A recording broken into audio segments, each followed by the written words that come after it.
light slowly dimmed to black on the interrogation room as Thornton continues to speak, as the lights slowly rise on the dining room of Mr. Gray's house. There is a circular wooden table with 4 chairs positioned around it in the center of the room, with a quaint fireplace and mantel, and several smaller rectangular wooden tables against the walls carrying candles, flower vases, a bottle of brandy with glasses, and picture frames. People like her deserve better, and she loved putting fresh flowers everywhere in the house in the morning. Mrs. Tiffany Gray enters the dining room, wearing a blue and white summer dress, with her hair groomed atop her head, carrying a wicker basket full of fresh cut flowers. She's in her mid-20s and is a lovely sight to see. She sets the wicker basket on a table as she hums and sings "Shine On, Harvest Moon," while separating the long stem flowers. Shine on, harvest moon, up in the sky. I ain't had no lovin' since January, February, June, or July. Snow time, ain't no time to sit outdoors and spoon. Shine on, harvest moon, for me and my gal. Da, da, da, da. Thornton, be a dear and bring me some pruning shears and a pitcher of water.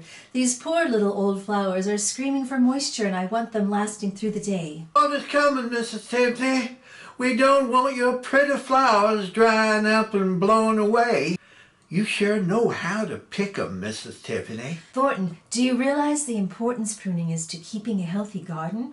You have to cut them to ensure positive growth. It's the pruning that preserves their beauty. Yes, ma'am. You gotta know what to cut and when to cut it. I swear, most men believe flowers grow on their own accord, especially John. But we know different, don't we? We certainly do, but I don't want Mr. Gray hearing that. Why do you call him that? Everybody knows he's your daddy. I wouldn't know what else to call him. How about John? I couldn't do that, Mrs. Tiffany. What's he gonna do, shoot you? No, well, no, but he'd get mighty angry. He's your daddy, isn't he? Yes, but it's always been Mr. Gray, and I don't figure changing it now. Suit you, it seems plain crazy to me. Some things just don't need fixing, I guess. Has he ever talked about your mama? No, ma'am. If he were my daddy, I'd want to know. My Tabby told me all I need to know about her. Mr. Gray does things the way he sees fit. It ain't my business changing it, no none.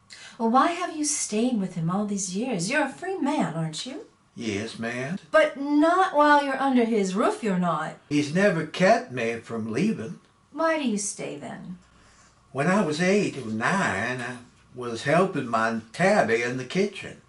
It was early morning and we were the only 2 up. She had me peeling taters for breakfast. I'd like peeling taters because I crave funny faces on them. She didn't like that because it slowed off progress. I loved being with her. She told me how Mr. Gray helped her like no other person ever did. She was his nanny from the time he was born.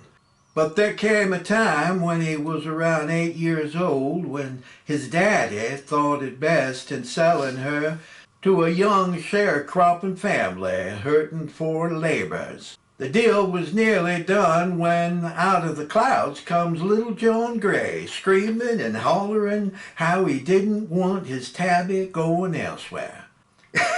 Yes, he threw such a fit his daddy tanned his hide with an elm twig.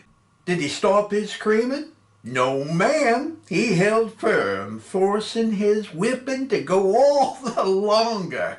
Finally, his daddy couldn't bring him, so he apologized to the sharecropper, and Tabby stayed put. Poor Mr. John Gray couldn't sit at the dinner table for a whole week because his behind was so blistered. After the war ended, she stayed with him. I guess you can say I just tagged along. Be a dear and fetch some more water, Thornton. What about marriage? Marriage? Surely you want to be a daddy someday. There was a time I did, but the sun doesn't always shine on every tree. Some are forced to live in the shade. Have you ever been in love? I suppose. Did you want to marry her? I hoped to one day. What stopped you? She was white. What was she like? Her name was Abigail, but I called her Abby. She was a pretty thing. Golden brown hair with freckles on her nose and the sweetest smile you ever did see. How did you meet? Her daddy had come to ask Mr. Gray a favor. He needed a loan to replace his roofing. You see, he was a preacher man. He had just arrived from New England and was fixing to start up a new church on the east side of town. What kind of minister? They're all the same, aren't they? Well, not exactly, but did he have a wife? She died at the sea when they were getting here. Tossed her overboard off the Florida coast. When did you first see her? Mr. Gray asked me to take some oats out to the preacher's horse and buggy. I didn't know she'd be sitting there, though. Her eyes lit up when I neared her. At first, I thought I'd spoke her. But then there was that smile. I didn't know what to think. Maybe I looked funny or something. Then I heard her sweet voice asking my name. When I told her, she repeated it, and I swear, never did I ever hear it said finer in my life. What then? I stood there feeding that horse, one oat at a time, so I could talk with her as long as I could. So that was the beginning? Yes, Mrs. Tiffany. But to this day, I don't know what faith they were. I showed up at their church every Sunday over the next year. I only knew two things were sure. They talked a lot about Jesus, and Abby had the prettiest smile in the whole congregation. Did you meet outside the church? I let her know the days I ran errands in town. The streets were busy with folks, and we'd be a distance from one another, making eyes and smiling.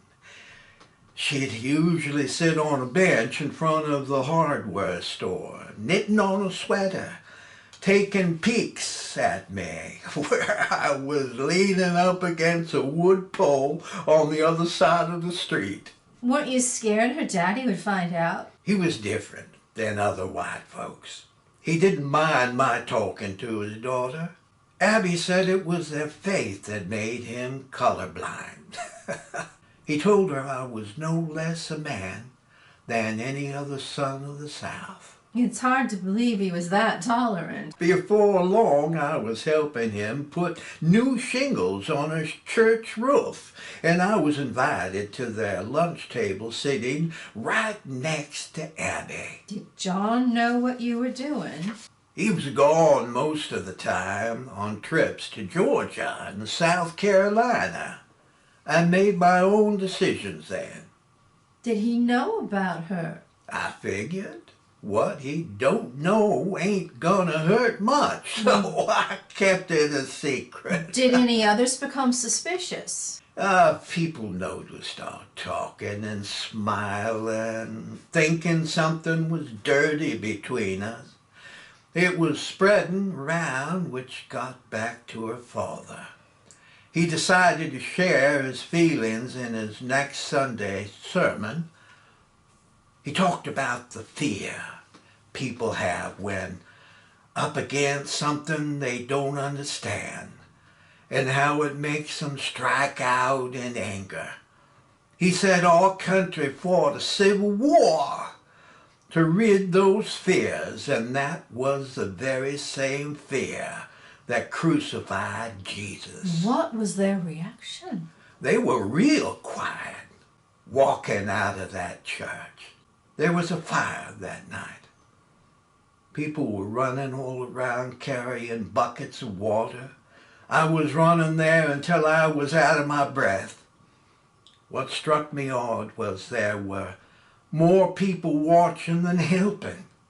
I ran into the burning house with black smoke choking me and picked up her limp body, setting her in the dirt a safe way from the caving porch and roofing. I looked down at her black ashen face, thinking, even in dying, she was the most beautiful woman I ever did see. I'm so sorry. Her father went back to New England after that day. I had no reason to want another wife. Sometimes people don't get to follow their hearts the way they want. See who that is, Thornton, and if it's Mrs. Riggins, tell her I'm out for the day, and if it's not, offer whoever it is a tall glass of lemonade.